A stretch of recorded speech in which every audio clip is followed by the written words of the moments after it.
Hello guys, welcome to my mini vlog. So this is just like yesterday and my mom, charot, si mama gusto niyang pumunta ng mall just to buy some things. And actually, buong family na yung pumunta Saan ba doon kayo pupunta? Ano since bang napili Ninong kasi bibili papa nyo na dito, di ba? sumama. And of course, first things Hmm. first, Ace Hardware muna ang pinuntahan. Tita vibes lang ang ganapan. Then, after 1 month, ayan, nakapagpagawa na ako ng salamin. Kasi naupuan ko siya actually. So, nawala yung mga tornilyo. Akala ko totally sira na. And hindi mawawala ang Uniqlo sa lahat ng pupuntahan ng nanay ko.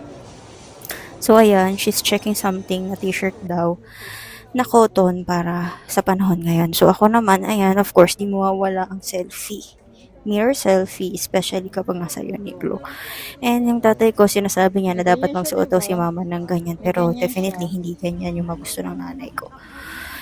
At dahil wala sa Uniqlo ang hinahanap niya, nag-decide kami na magpupunta sa SM, department store. And doon siya nakakita ng mga t-shirt na okay sa taste niya.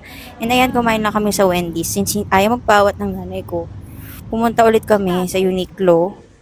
Well, sa Imus naman siya, yung bagong bukas na nag-iisang store lang. And ako naman, syempre, hindi rin papayag na hindi magsusukat at mag-mirror selfie sa sukatan ng mga damit dito. So, ayan. Yan ang aking napili. So, comment if you want to see kung ano yung nabili sa Uniqlo. Thanks, Uniqlo. Bye!